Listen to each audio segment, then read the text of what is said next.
The scene of the crime and the demeanor of the accused. On 27 January 2015, Sergeant Adrian Kleinans, stationed at the Stellenbosch police station, and a colleague were busy with patrols when they received a complaint from the radio control room and attended the scene at 12 Gosker Street, the Zalze Estate. According to the CCTV footage shown in court, the police arrived at the contractor's gate of the estate at about 7:42 seconds. They went through the main gate at 7:41, 16 seconds. With the assistance of a security guard, it took less than a minute to get from the main gate of the estate to Gosker Street. Upon arrival, Sergeant Kleinans observed that the front door of the house was slightly open. He approached the house with his firearm in his hand. It was pointed to the ground. The accused came out of the front door of the house wearing grey sleeping shorts and white socks. The accused had minor injuries and dry blood on his body. Blood spatters could be seen on the sleeping shorts of the accused and his boxer shorts. The accused appeared to be very nervous, very emotional, scared, panic-stricken, and trembled slightly. He also appeared to be traumatized. He did not cry and was not tearful. The witness testified that he was sympathetic towards the accused. It would have been surprising if the accused was not traumatized or affected by the brutal events, whether he was a victim or the perpetrator. Acts and requested Sergeant Kleinans to check on them. The accused testified that Sergeant Kleinans instructed his partner to sit him down at the front door. One of the officers put Sasha, the house dog, on the accused's lap. The accused sat there for quite a while and was then taken to the ambulance where a patch was put on his stab wound and pictures were taken. The police took his grey sleeping shorts, white socks that he was wearing, leaving the accused dressed only in boxer shorts. Sergeant Kleinans smelled alcohol in the breath of the accused. He testified that he encountered persons under the influence of alcohol, or that he consumed alcohol, or that had consumed alcohol on a daily basis throughout the years. Sergeant Kleinans did not communicate further with the accused, and the accused did not enter the house again. The witness was challenged by defense counsel with the fact that Dr. Albertser did not find any clinical signs of alcohol or drugs on the accused. The result of a blood sample taken from the accused by Dr. Van Zyl the same day of the incident obtained the following results. No drugs could be detected in the blood specimen. On his own version, the accused had a beer before seeing Dr. Van Zyl and the family had a bottle of wine the previous night. According to his statement to the police, Exhibit SS, the accused consumed other drinks as well the previous night.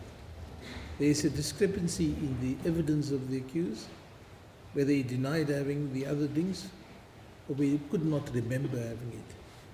Precise amount of liquor consumed during the relevant period is not of much significance in this case.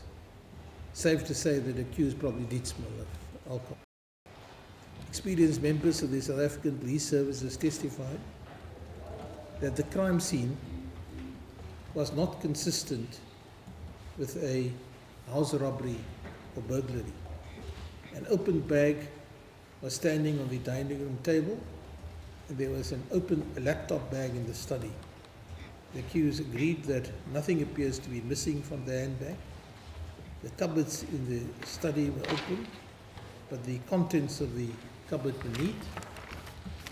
During cross-examination, Sergeant Kleinans and Captain Steyn, it was implied by defense counsel that the Balaclava gang was involved in the commission of the crimes. As such a gang was operating in the Stellenbosch area. Captain Steyn was part of a task team established as a project by the Provincial Office to investigate a spate of house robberies by, in fact, the Balaclava gang. The task team investigated house robberies in Stellenbosch and the Helberg districts and covered fairly vast areas. They were called out when they received a description of suspects wearing balaclavas, communicating in a foreign language, and involved a gang of 4 suspects with a small person in charge of the group. That was the usual occurrence. In this matter, the accused initially alleged that the intruders communicated in Afrikaans, but later said they could have communicated in English. He only assumed that they spoke Afrikaans because of the harsh tones. During the court proceeding, it was evident that the accused is quite familiar with the Afrikaans language. The Balaclava gang targeted isolated or freestanding houses, for example, farms in the areas, in the districts. The Balaclava gang only once targeted a house in a populated area, situate some distance from the other houses. The house at 12 Gosker Street were almost in the middle. The house at 12 Gosker Street was always in the middle of the estate, and there were houses in close proximity and all around 12 Gosker Street. It was a fairly built-up area. The accused conceded that it was strange that nothing valuable was taken on the way out by the intruders, but said he had interrupted them. The accused initially agreed that there were no signs of interruption, but tailored his answer after an objection by Advocate Bertha, saying that the cupboard doors and drawers in the study and kitchen were open. The accused conceded that the study, cupboards and drawers were not in disarray. There was also no stuff packed up or stacked up somewhere in the house near an exit or an entrance to the house. The accused confirmed that nothing was missing from the house as far as he was aware. He did not notice anything that could be ascribed to the intruders being downstairs, and conceded that the house did not look burglarized. Sergeant Kleinhans testified that the valuables were mainly on the ground floor of the house, and the attack took place on the first floor. Therefore, an intruder had ample time to remove the items on the ground floor. For an intruder to kill the 3 victims, injure a 4th victim seriously, and have a physical altercation with the accused must have taken some time. If the intention of the perpetrators was to steal, one would have expected them to remove the numerous valuables from the ground floor without disturbing the assumingly sleeping or oblivious occupants on the first floor. It is nonsensical that an intruder with the intention to steal would go upstairs and start attacking a member of the household in his bed with an axe, with the risk of alerting the other occupants of the house of his or her presence. During cross-examination, the accused conceded that had the initial attack on Rudi not taken place, the intruders could have cleaned out the house and gone away quickly. Henri van Breda had no knowledge of the personal items belonging to the victims, but testified that no report was made to him that anything was missing from the house. They went through the entire house, and according to Mr. van Breda's observation, nothing in the house was tampered with or missing. The accused confirmed that nothing was missing from the house as far as he was aware. Deal then with the visits to medical practitioners and the demeanor of the accused. The police took the accused from the crime scene to the district surgeon in Stellenbosch. The accused confirmed that he was taken for medical attention by the police. On 27 January 2015 at about 10:30, Dr. Albertse examined the accused as a victim and recorded the injuries sustained by the accused on a J88 form. She took a buccal swab from the accused for DNA analysis and nail scrapings or swabs from his hands as depicted in Exhibit K. Dr. Albertson could not find any clinical sign of alcohol or drugs. The emotional state of the accused during the examination was recorded as being very quiet. Dr. Albertson recorded the length of the accused as 1.84 meters, which is relatively tall. He weighed 93.5 kilograms at the time and had a normal build. Dr. Michel van Zyl, a general practitioner and a senior medical attendant overseeing the casualty department of the Vergelegen Mediclinic in Summertons West at the time, was on duty at the Mediclinic when she attended to the accused later that evening. She saw the accused twice, at 20:25 and 21:45 the same day. When she saw the accused for the first time at 20:25, the accused came to the hospital together with a friend, Mr. Reed John Sr. Dr. van Zyl had to examine a laceration wound on the left upper abdomen to establish where the stitches were required. She did not consider the wound deep enough for stitches and just clipped it with staples. Just cleaned and clipped it with staples. During the first visit, the accused was talkative.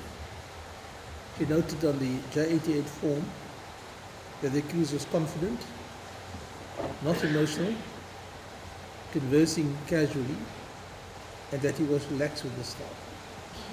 During cross-examination, it was put to the witness that the accused was considered to be very traumatized by the police, and that he was emotional and crying when he met with his family after he had been released by the police.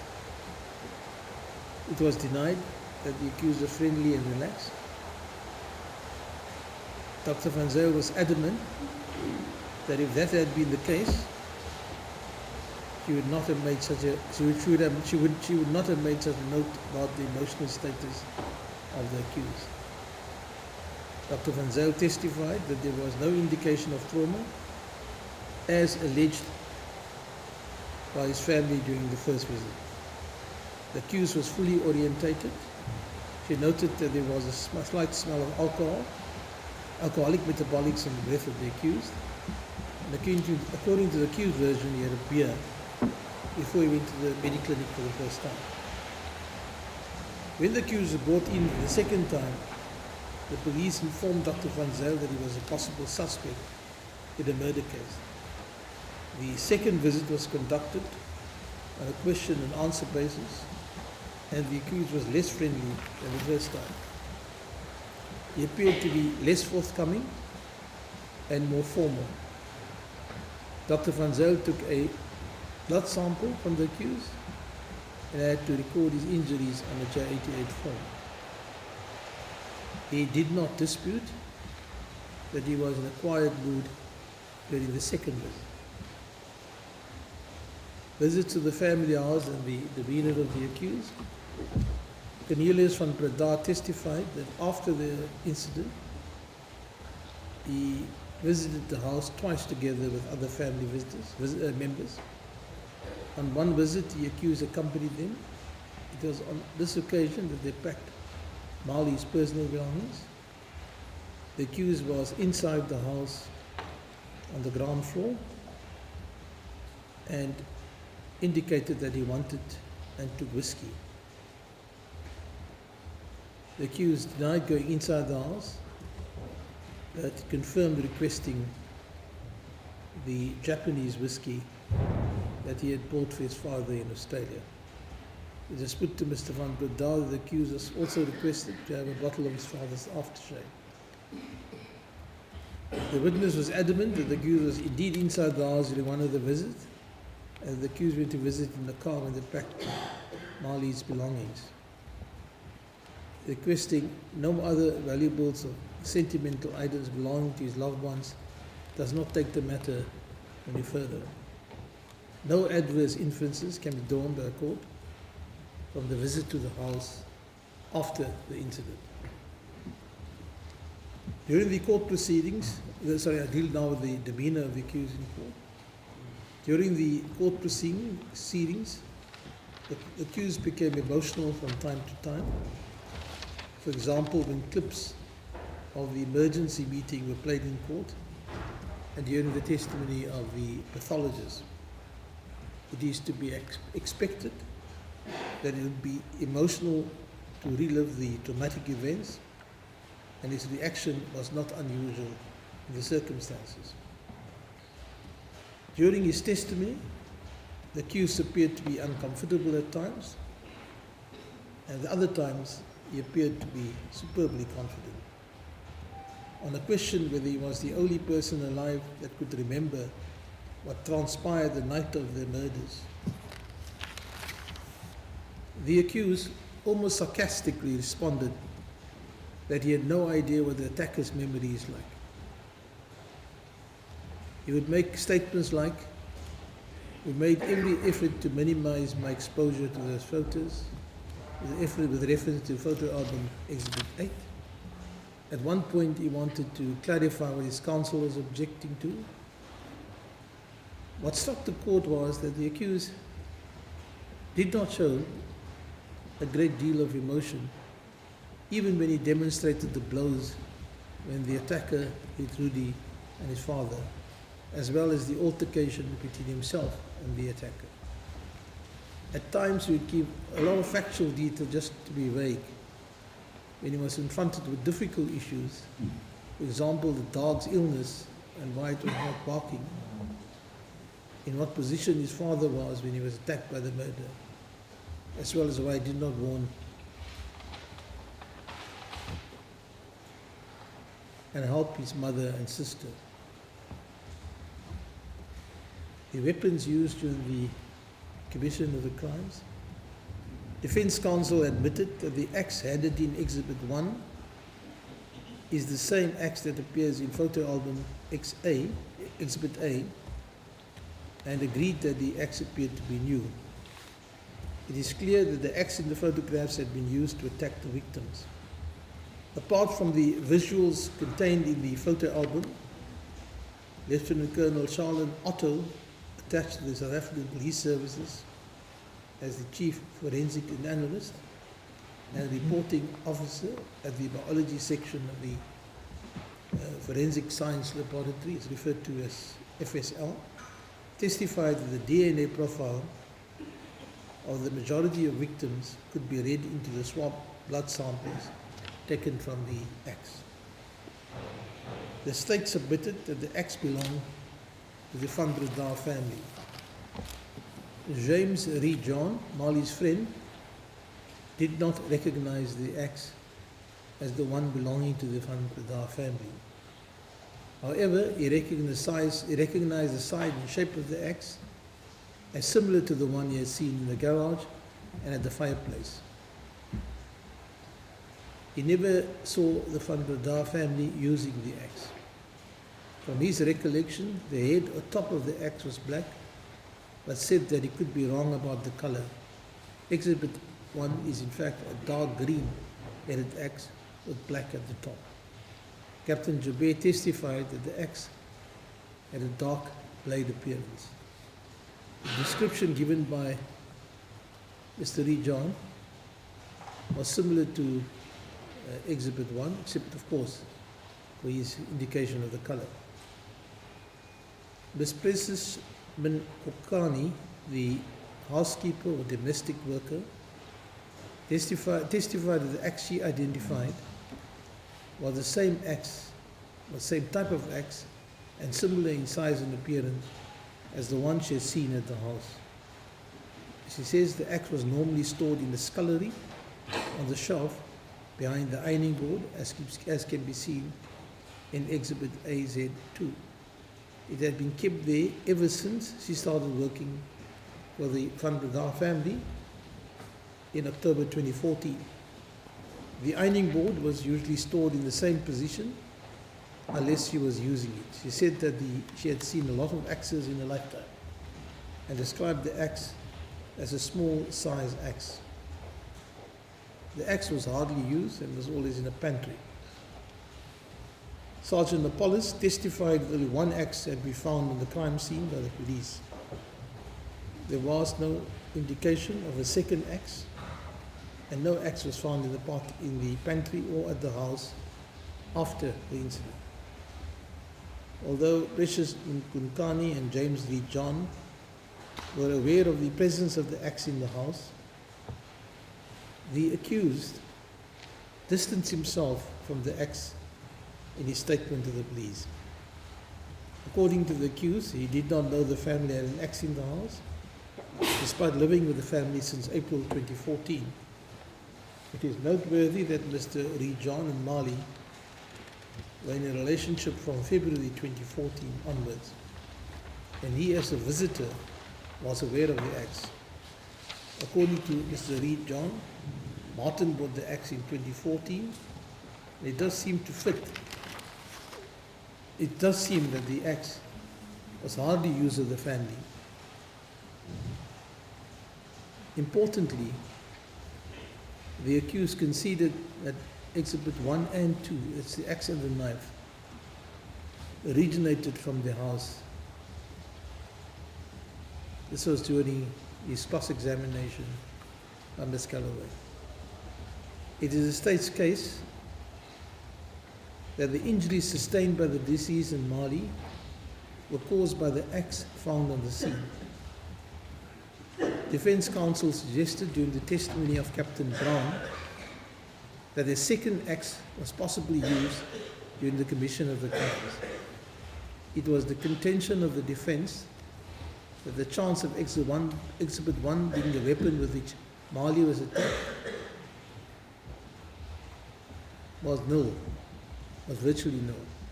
Marli had 8 penetrating wounds without leaving any trace on Exhibit 1. It is assumed that defense counsel was referring to blood or swab DNA. Defense counsel argued that the DNA evidence refutes the state's narrative completely.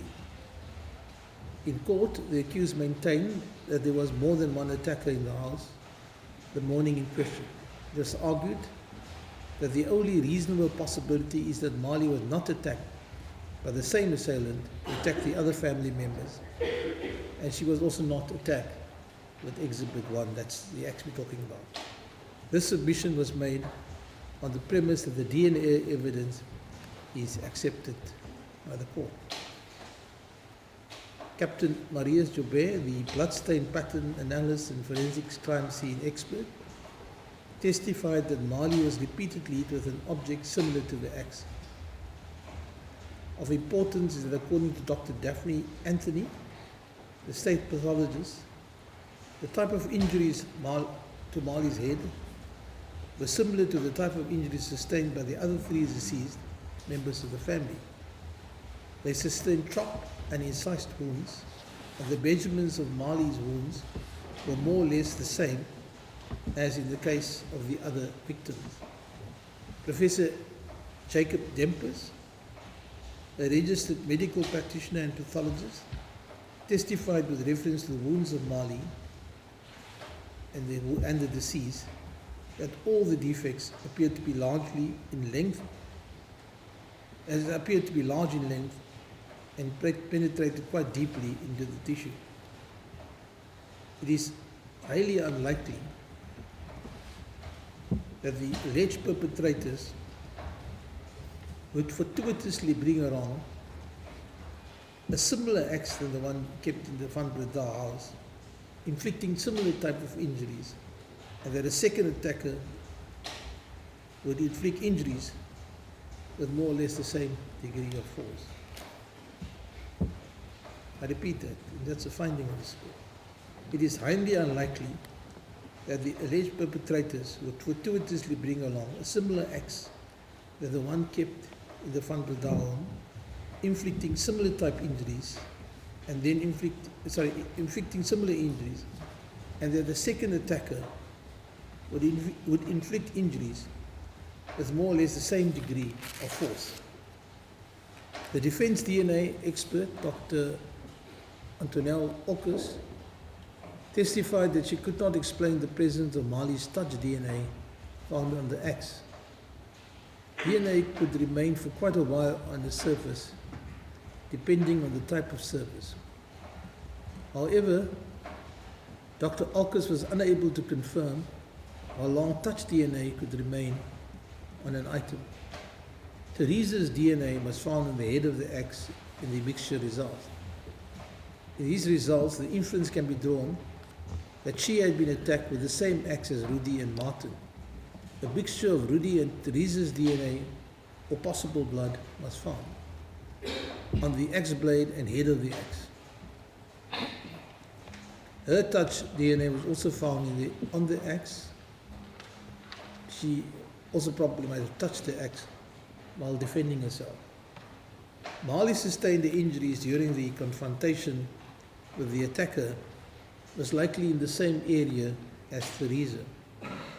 It is highly unlikely that they were attacked by two different attackers in a relatively confined space with similar weapons more or less at the same time.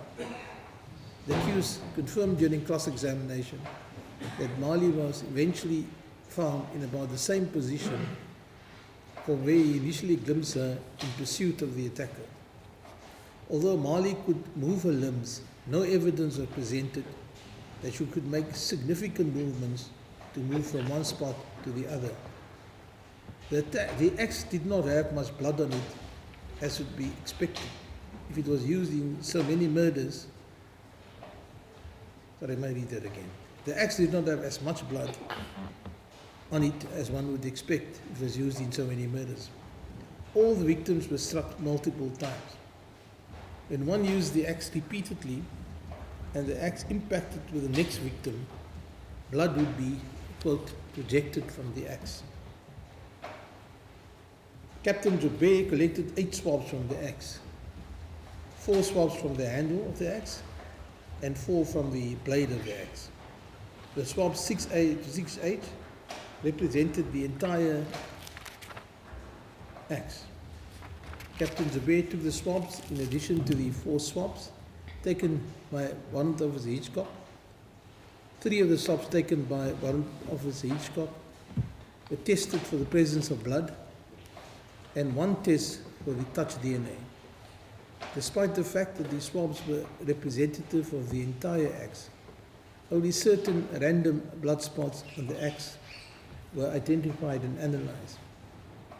Captain Joubert testified that it was possible that the spot on the axe had been missed when the 8 samples were collected.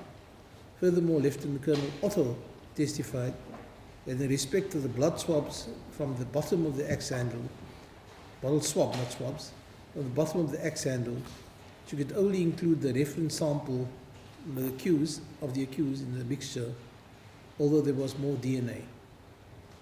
The other DNA belongs to family members, but she could not say to which family members. Therefore, additional DNA was found, but it was not enough to reach a result. The possibility that Marli's blood was also on the axe, but that it was not enough to obtain a DNA profile, cannot be entirely ruled out. A second axe and the absence of Marli's blood on the accused's shorts and socks. Defense counsel argued that if Marli was attacked with another similar object, it would explain the absence of Marli's DNA on the accused's sleeping shorts and socks. Captain Joubert pointed out that none of the stains on the shorts, socks and the 2 duvets were presumptively tested for blood with reference to his assumptions contained in paragraph 8 of his statement. Defense counsel acknowledged that the chances that the stains were anything other than blood where a DNA result was obtained was so slim that it could be ignored. Captain Joubert testified, and I quote, "The absence of evidence is not evidence of absence. One could actually strike a person with an axe without getting a single drop of blood on you." The witness said that the position of the attacker would play a role on Marli. It would play a role. Marli had 5 very deep lacerations on her skull and on her arm, ear and neck respectively. All the wounds were on one side, namely the left side of the body. and one wound on the right side. Captain Joubert said the absence of Marli's blood could possibly be explained because the injuries were not close to each other. In the case of impact to the blood source, most spatter could be directed away from the attacker. Very little would come back to the attacker. That might explain the absence of Marli's blood on the shorts and socks of the captain. In conclusion, Captain Joubert confirmed the following possibilities as reasons for the absence of Marli's blood on the shorts of the accused. 1, the accused was not the attacker. 2, the directionality of the blood spatter was away from the attacker. And 3, some of the 19 blood stains where no DNA profile was found could have emanated from Marli or could be Marli's blood. If there was a second axe used to attack Marli and carried by the attacker from the first landing to the back door, around the house to exit via the side door on the other side of the house, the absence of a corresponding drip trail or blood spatter appears to be unlikely. No DNA was found pertaining to the possible blood drop on the kitchen door. And according to Lieutenant Colonel Otto, it could possibly have been animal blood.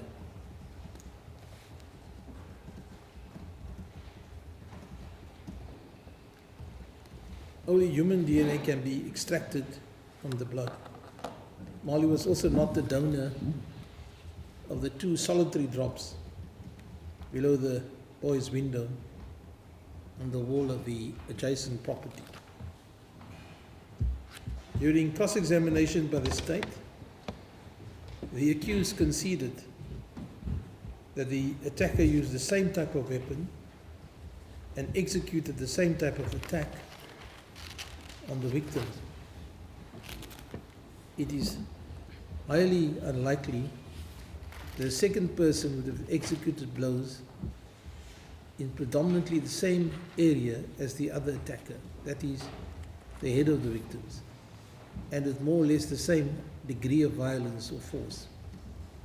It is also unlikely that Teresa and Marli would have been attacked by the 2 attackers almost simultaneously in the same area. The accused said it was plausible that there was a second axe on the scene. However, the accused conceded that his family members were all attacked by the same attacker wielding the same weapon. He said he only saw one attacker and one axe. When asked whether he accepted that no other axe was found and it's unlikely that there was a second axe on the scene, the accused agreed.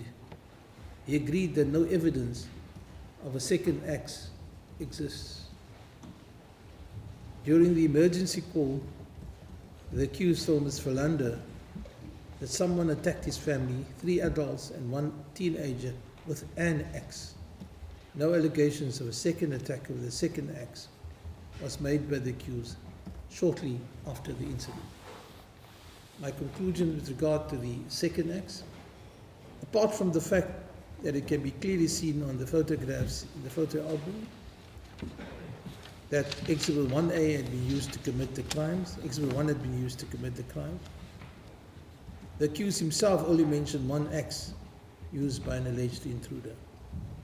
Captain Brown testified that she cleaned the axe herself during the investigation. The court finds that there is no convincing basis or any witness basis at all for the contention that the second axe had been used during the attack. The court is satisfied that Exhibit 1 is the only axe used during the commission of the crimes and that it belonged to the Van Breda household, being fairly new as well as similar in size, shape and appearance as the axe kept in the house, as well as the fact that no other axe was found in the house or in the pantry. No evidence of the presence of a second axe exists on the accused's own version. the knife. And now deal with the knife, Exhibit 2. The knife handed in Exhibit 2 was found in the scene, partly hidden under Rudi's bed. The accused alleged that an intruder stabbed him with a knife. The accused testified that the attacker recovered fairly quickly after being disarmed and came back at him with a knife in his right hand. The attacker did not see where the knife came from. The accused did not see where the knife came from. The accused said that he pulled the knife out of his side and dropped it, presumably somewhere on the floor in the first bedroom. On 24th August 2015, Captain Steyn and Warrant Officer Hitchcock compared Exhibit 2 with the knives inside the house. The contents of the drawer in the kitchen where the knives were kept and a set of Victorinox knives can be seen in Exhibit E3. According to Captain Steyn, 2 knives and a fork inside the drawer in the kitchen look the same as Exhibit 2. The accused testified that Exhibit 2 resembles the kitchen knives and agreed that the knife came from the kitchen. The accused confirmed that the knives were kept in the top drawer. The extended view of the kitchen can be seen in Exhibit A33 to A36. The kitchen appeared to be undisturbed, except for the 2 drawers in the same location. It was the only cabinetry disturbed in the kitchen. The court is satisfied that Exhibit 2 belonged to the Van Breda household, being part of a set of Victorinox knives kept in the kitchen drawer. An axe, the motive of the alleged intruders and the weapons used. An axe would be a peculiar choice of weapon for a burglar or thief to take along to the intended crime scene. Before the attack, the Van Breda family was presumably all asleep, except for the accused who was in the ensuite bathroom of the first bedroom. The accused did not hear the intruders inside the house before the attack on his brother. There was no risk of identifying the balaclava wearing intruders, and therefore no reason for the intruder with the intention to steal to wipe out almost an entire family, oblivious to the presence of the intruders. The violence prevalent in the country does not serve as a convincing explanation, or at all, as argued by defense counsel for this scenario. If the intention of the intruders was to kill the occupants of the house, it would be senseless not to bring along a weapon. The alleged intruder clearly planned the commission of crimes by wearing gloves, dark clothes and a balaclava. Laughing while attacking the family members certainly appears to be a strange behavior for a random assailant. It cannot possibly be expected from a perpetrator with a personal bias, personal issue. The accused conceded that it would be strange that the person who planned to enter the house and attack the family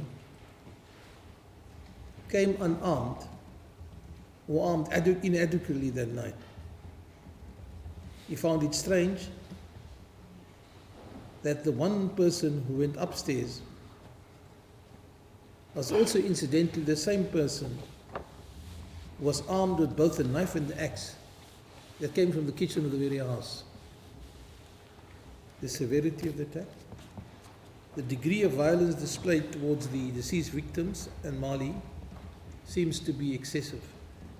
All the deceased and Marli had several wounds directed at the part of the human body with a high mortality rate, according to both doctors, according to Dr.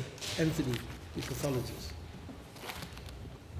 The attack on the family, the attack on the accused was not with the same intensity than on the other family members. So it is unlikely that the attacker had a grudge against the accused. On a question why the accused did not have potentially fatal wounds, the accused conceded that the attack on him was more restrained compared to the other family members. I deal with motive to commit these crimes. Cornelius van Breda testified that his brother Martin had no enemies. He was not involved in any underhanded business transactions, and that Martin's former colleagues had the greatest respect for him. Mr. Reed John and Ms. van der Westhuizen testified that the Van Breda's were a normal family with normal differences. The accused testified that he was unaware of anyone bearing a grudge against the family members. If the alleged intruder wanted to kill Martin, it does not make sense why he attacked Rudi first. The accused agreed that initially the attacker targeted Rudi and then the rest of the family. The accused testified that he could not think of a reason why Rudi appeared to be specifically attacked and why the intruder did not simply remove valuables from the house. Rudi studied and lived in Australia before the attack and was home only for a short while on holiday. It is most unlikely that he made enemies who would go to such an extent in such a short time. Defense counsel argued that the accused had no reason to attack his family and had no motive, as the family was a close-knit family without serious issues. Furthermore, it was argued on behalf of the accused that there seemed to be no tension or unresolved issues in the Van Breda household up to 200 hours on 26 January 2015, based on communication via WhatsApp between the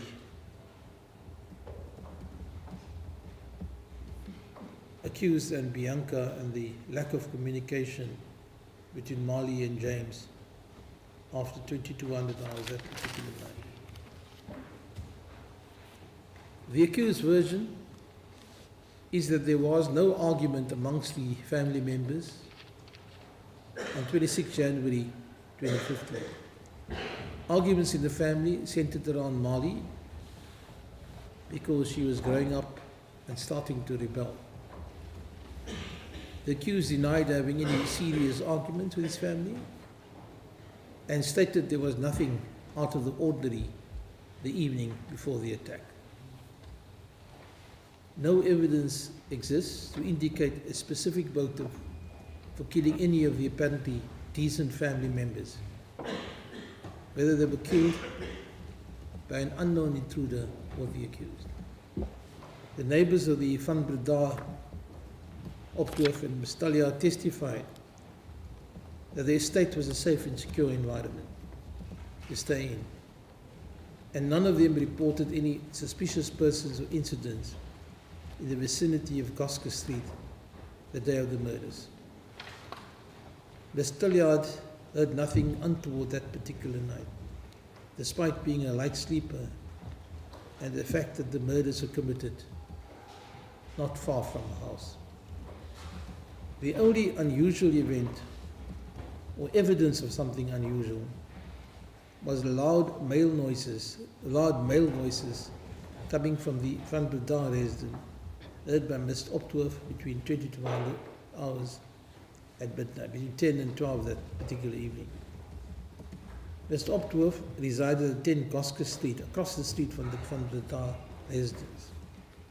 She testified that she heard loud male voices with an aggressive undertone that sounded like an argument from the direction of the Van Breda house the night of 27 January. It lasted from 2200 hours until midnight, without stating that it was unabated or uninterrupted. it barely went on continuously. She confirmed there were plants and shrubs in front of ours and that the curtains and windows were closed. Mr. Opsworth testified that the house consisted of a lot of glass and French windows. During the inspection in loco, it was evident that there is a balcony door leading from the boys' room to an outside balcony with a view of Miss Opsworth's house across the street. Miss Opsworth's uncontested evidence is that the audio specialist tested the reliability of her version afterwards and confirmed the possibility of her having heard sound coming from the Van Breda residence. Her sons were also woken up, the sons are babies, at approximately 04 the next morning. Fortuitously the time that the murders probably happened. Considering that it happened at a quiet time at night, in a quiet environment, and the other factors the court and the above factors we have listed above, the court finds that Miss Opthoff must have been able to hear the sounds as she testified. According to the accused, the Van Breda men watched a movie called Star Trek II, Into Darkness. It was suggested that the movie was approximately 2 hours long, and that was what Ms. Opthoff had heard at the time. Ms. Opthoff was adamant that he did not listen to a movie with music and a soundtrack, and testified that she was familiar with the Star Trek theme song. The loud voices were so disturbing that she had a fright. Ms. Opthoff is an independent witness that is unwilling to get involved. She did not implicate any specific person, including the accused. Ms. Opthoff was an impressive witness, and the court has no reason to disbelieve her or to reject her evidence. It is inconceivable that an unknown perpetrator would gain entry to the house with great planning and effort, seriously injure the entire family in the manner for no apparent reason,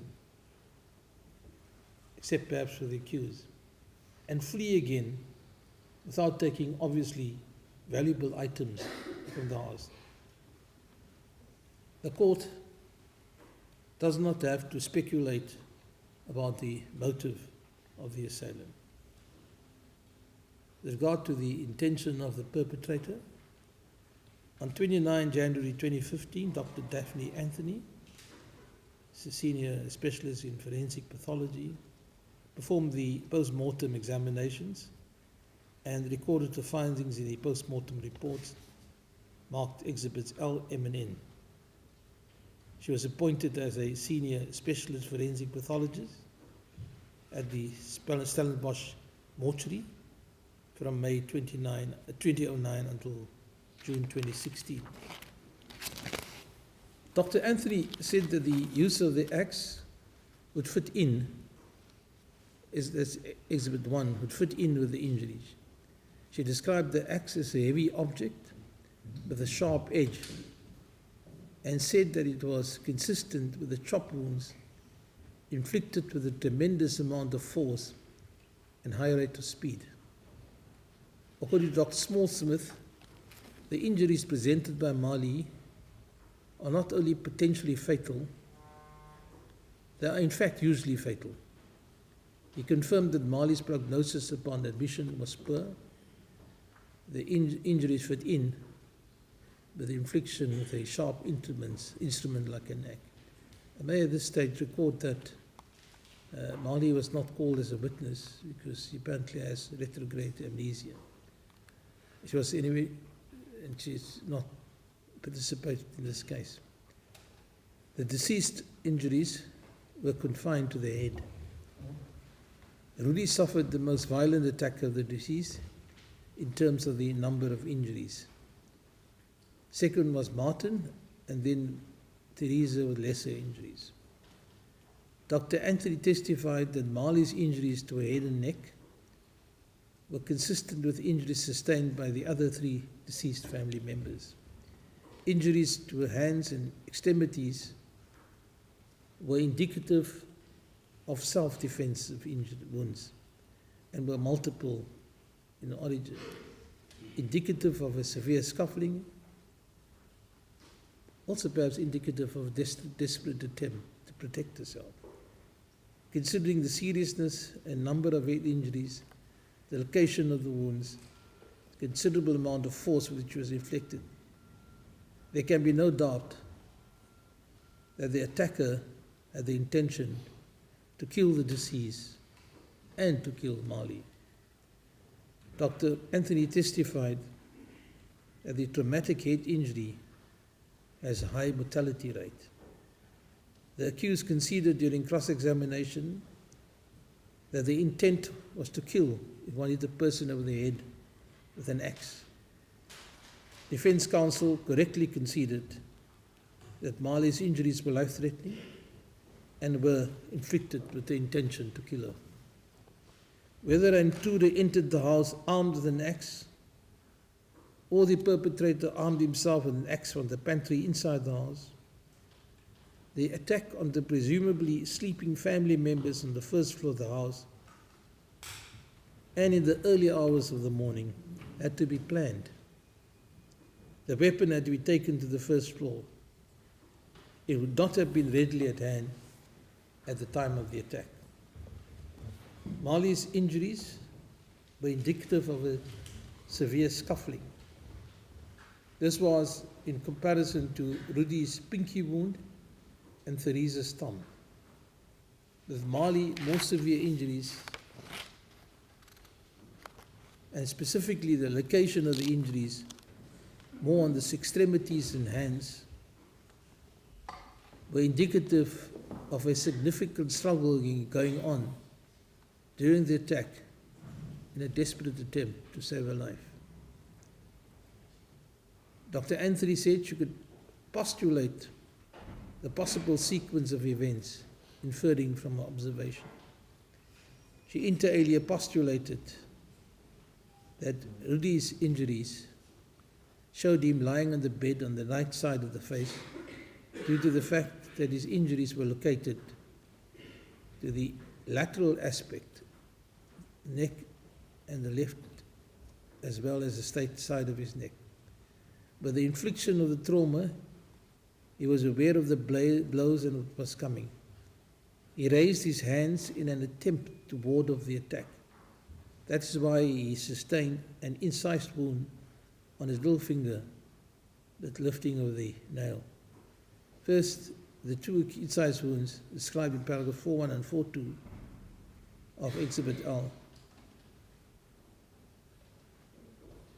were inflicted, and then the other wounds followed. The injuries of the accused. On 27 January 2015 at about 10:30, Dr. Albertser examined the accused as a victim. Dr. Albertser recorded the injuries sustained by the accused on a J88 form, which was handed up as an exhibit LL. The recorded injuries were read out by Dr. Alberts. The accused had 4 parallel, quote, very superficial, unquote, cuts on his left forearm, 2 above his right nipple, and another above that, a superficial stab wound on the left thorax, 1 superficial cut above his left nipple, and 2 stab wounds to the left abdominal area. Most of the injuries on the front of his body and forearm broke the skin. On his back, he had a scratch on the left side of his back over the scapula and a scratch on the right side of his back under the scapula. These scratches did not break the skin. He had 2 abrasions on his back. There was old scarring on his right knee, a bruise and swelling just below it, and another 2 old bruises.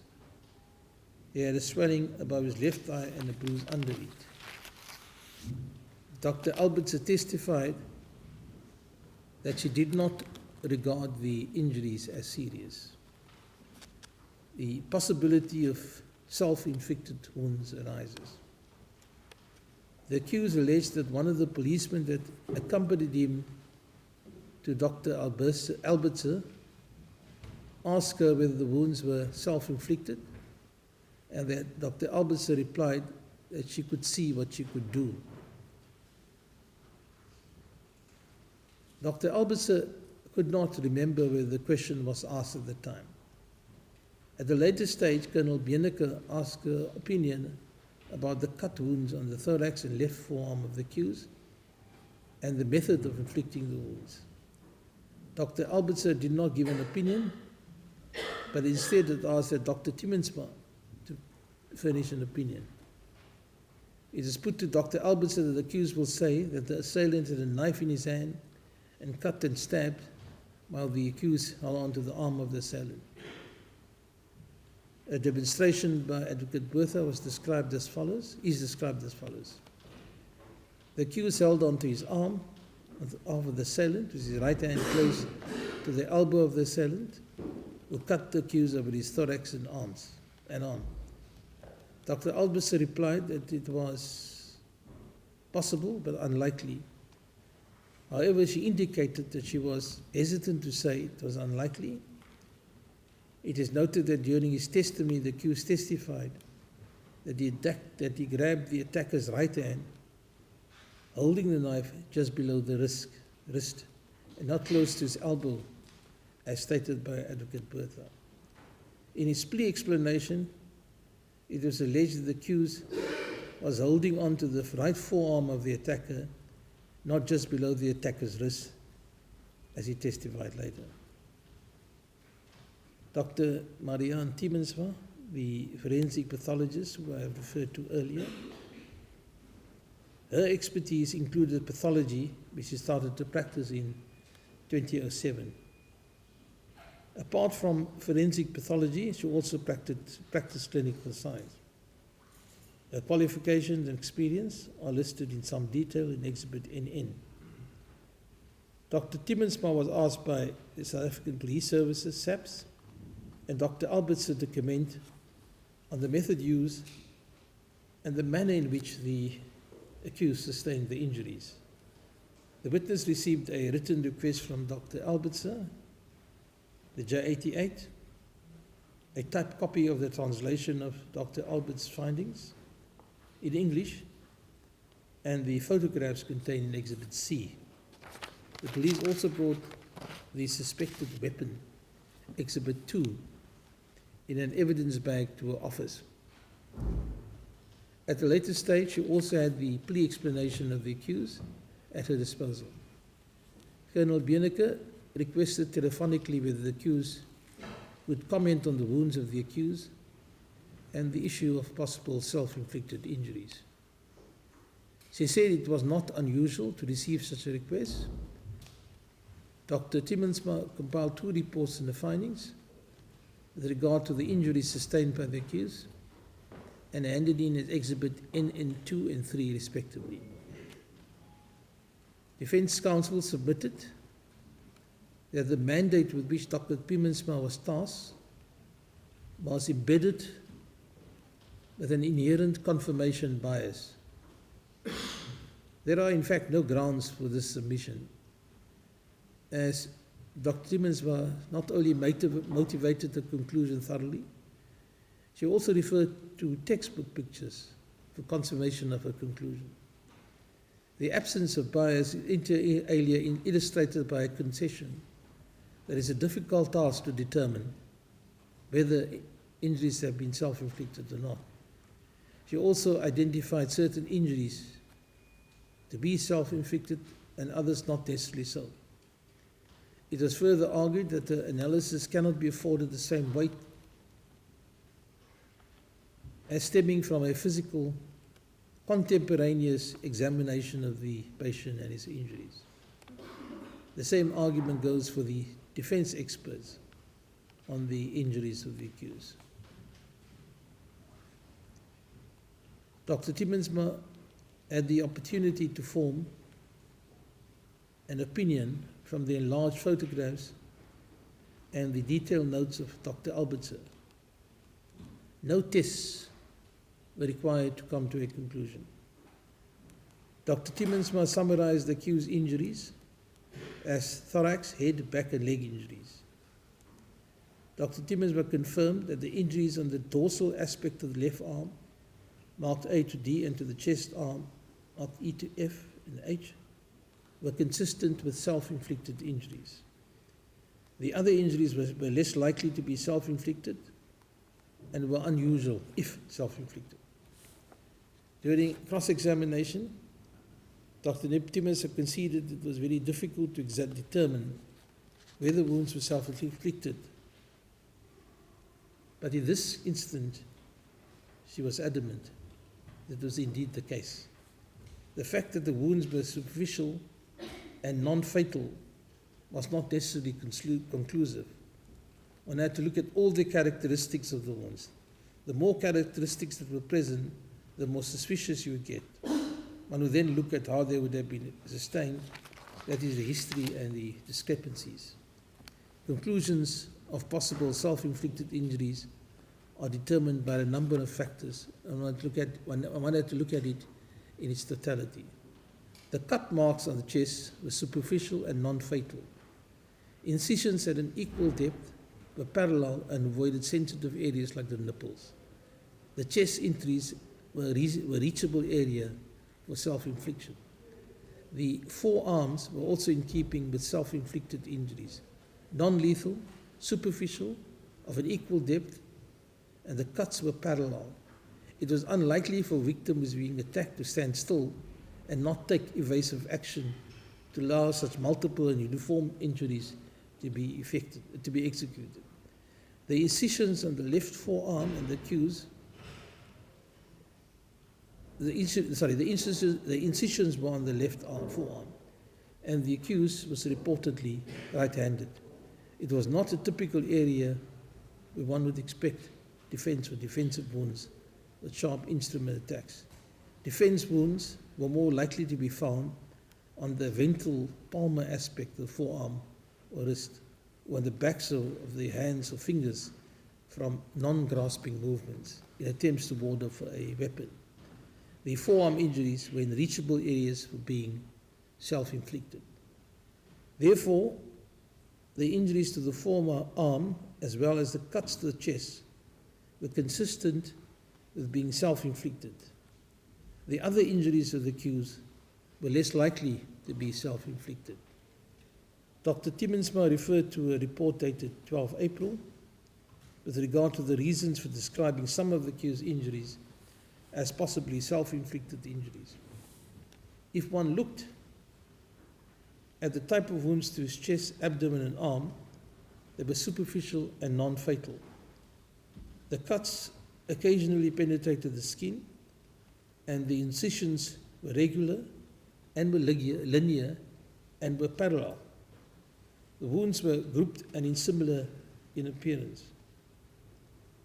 It appeared to be a typical self-inflicted injury wounds. The wounds were regular and equal in depth and origination, uniform, linear, no movement in the wounds, and parallel. Equal depth could be inflicted by another person, but the track and direction of the wound would differ because a person would want to withdraw or evade the infliction of the wounds.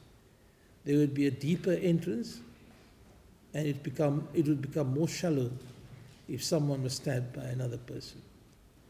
The cuts were not only parallel, but also avoided sensitive areas.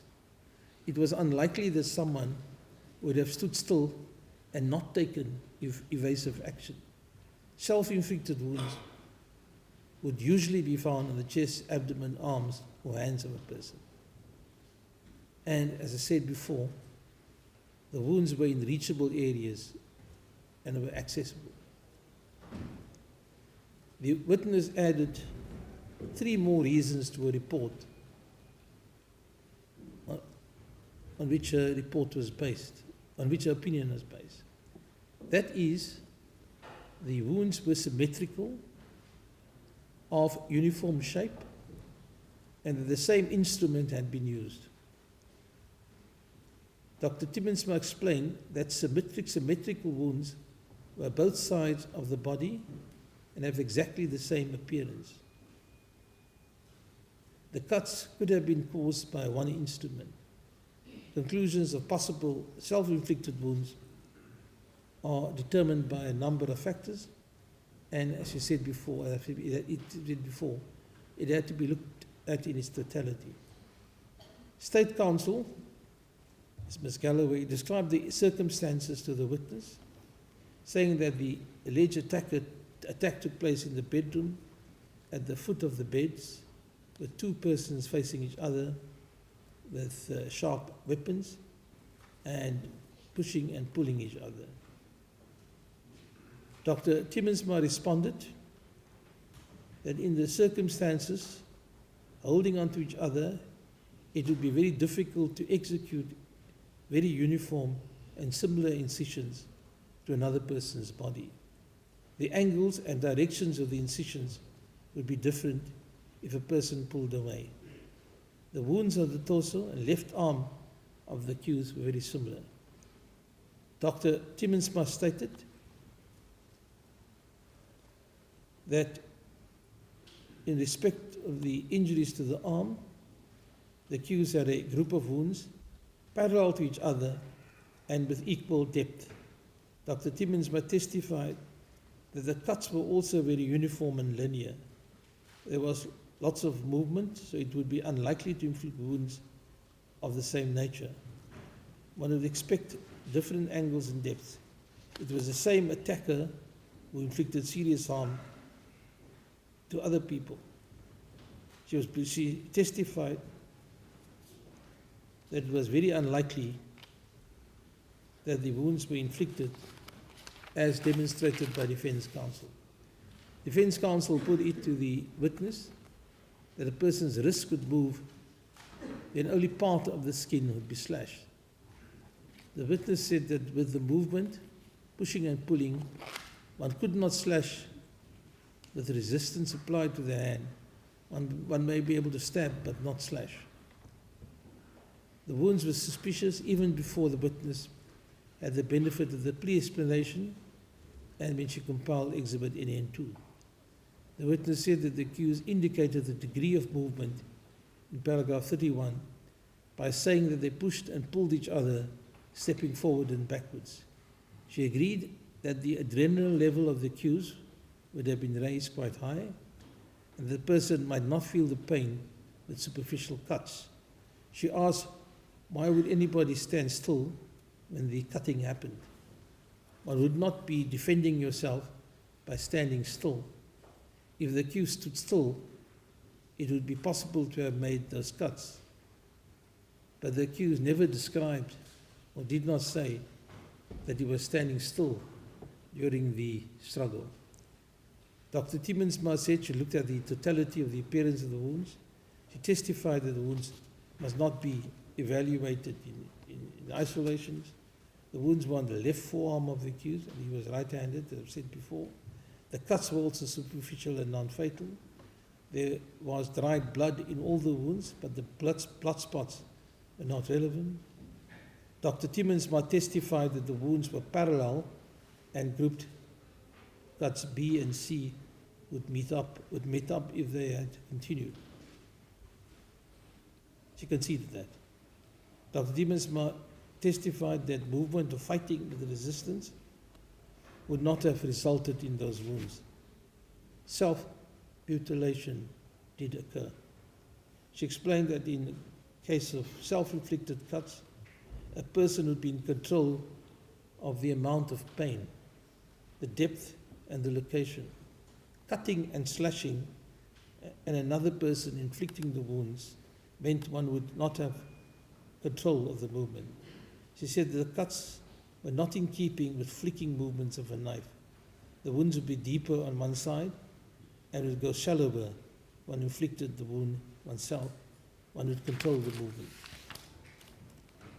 Dr. Timmensma testified that there was a very strong contrast in comparison to the injuries and fatal head injuries of the rest of the family. All the described injuries of the accused were superficial, minor, and non-fatal, with the most severe injury being this visual stab wound in the abdomen, wound G, with a reported depth of 10 millimeters. None showed any characteristics that was inflicted with the same intent or force as the deceased wounds. The rest of the family had extensive wounds caused by an axe with underlying skull fractures. The accused had no defensive wounds.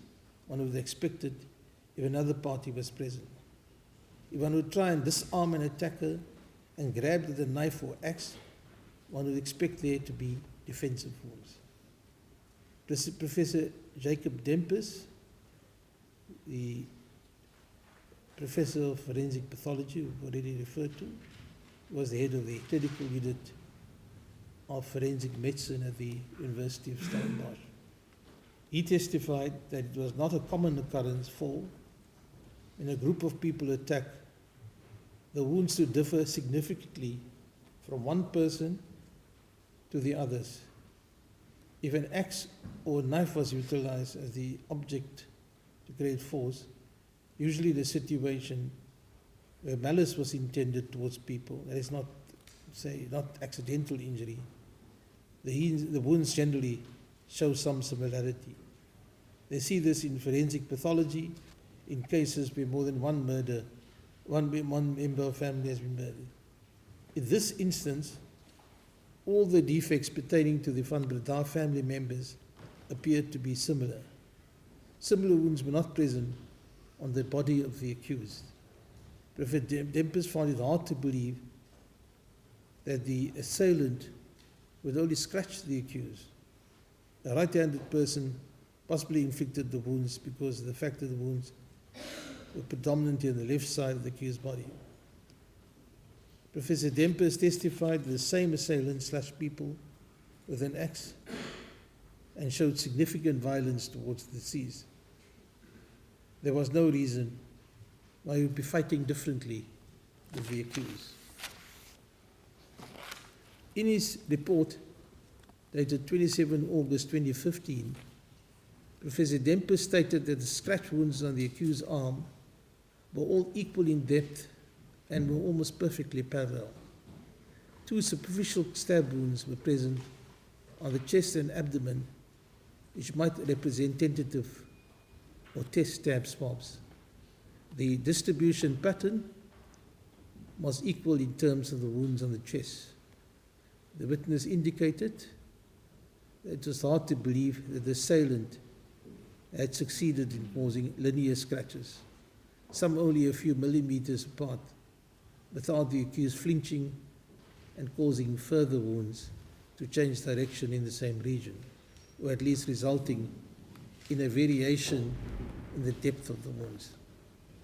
Professor Dempers said self-inflicted injuries in textbooks made with a free hand and a control movement had exactly the same appearance.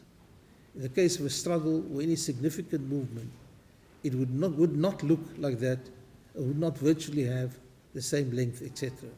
The cuts were made with the tip of the knife, which the accused referred to as scratches, causing blood spots. Furthermore, the witness said it could be possible that the accused sustained the cuts in a struggle, but it's highly unlikely. If part of a struggle, chances of the cuts having virtually the same length and being parallel were not likely. Professor Dempers concluded that it was not plausible and highly unlikely. In conclusion of this aspect, the court finds that there is a striking similarity between the appearance of the wounds of the accused on his forearm and thorax and textbook photographs of self-inflicted injuries. Dr. Dempers corroborated the testimony of Dr. Timmensma. The general criticism against their testimonies is directed at the premise that they are biased witnesses. The court finds that both Dr. Timmensma and Dr. Dempers were both highly professional, outstanding and reliable witnesses. Despite the fact that Dr. R. Perumal, a pathologist, was advising defense counsel in this matter and was present in court, no expert witnesses were called by defense on this vital issue. During argument, it was submitted by defense counsel that Dr. Perumal was not qualified to comment on self-inflicted injuries, and therefore he was not called. Advocate Bertha also suggested that Dr. Perumal was not mandated to deal with the matter. No evidence was accordingly tendered to gainsay the state's compelling evidence in this regard. If the court accepts that some of the injuries of the accused were self-inflicted, the credibility of the accused is significantly and seriously affected. During his testimony,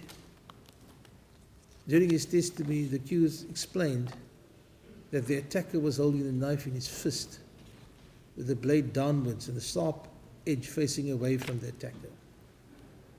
The attacker allegedly inflicted the injuries by flicking his wrist despite the blade pointing away from the attacker. State counsel confronted the accused with the appearance of his wounds and said that it matched the textbook version of self-inflicted wounds. It was similar in nature and of similar depth, all horizontal and more or less parallel to each other. The accused conceded that his wounds did conform to those descriptions, but denied that he inflicted harm upon himself. The accused said that the match between his wounds and self-inflicted injuries was purely fortuitous. I deal now with the collection of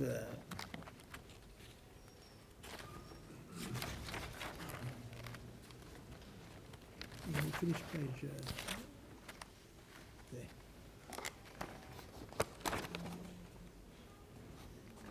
I deal now with the collection of forensic samples and exhibits.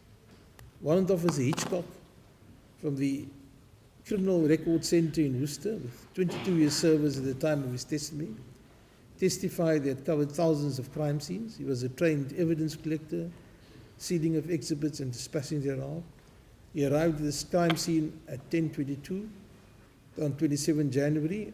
Other policemen were already there. No persons not being part of the investigation were present. Several problems inter alia, the marking and sealing of exhibits were pointed out by defense counsel. Some samples were numbered incorrectly in comparison with the photographs in Exhibit A. For example, a blue T-shirt with possible blood on it collected at the crime scene, as can be seen in Exhibit A552 and A553.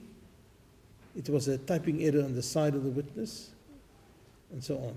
The court is satisfied that the numbering of exhibits was explained and rectified by Warrant Officer Hitchcock during his testimony. Except for Exhibit 117, all samples were properly sealed and no evidence of tampering or contamination was present. The significance of DNA evidence depends crucially on other circumstantial evidence. It does not stand in isolation. In the present matter, a few inconsistencies with the numbering of the exhibits and the sealing of one of the exhibit boxes were pointed out, but the chain of custody was not otherwise disputed. The scientific validity of the DNA results were strenuously disputed by defense counsel, It was a defense case that the results had to be ignored, save for results in respect of 23 samples. In summary, defense counsel contended that the DNA evidence is inadmissible for a diverse variety of reasons. Lieutenant Colonel Charlene Otto is attached to the South African Police Services as the Chief Forensic Analyst and Reporting Officer at the Biology section of the Forensic Science Laboratory. She stated the qualifications as contained in paragraph 2 of Exhibit ZZ1. She has been attached to the Biology Unit of the FSL since November 1993. Since then, she has received intensive training in inter alia DNA techniques and attended various national and international workshops, seminars and conferences pertaining to statistics, short tandem repeat STR, and forensic related practices. She successfully completed both internal and external proficiency tests on a regular basis. In total, she has 31 years experience in the biological sciences. She prepared 4 reports on the Van Breda murders. These have been handed in as exhibits ZZ1 to 4. I follow to in the following pages, I deal with the basis on which the DNA results were channeled. The court will now adjourn till 2:15.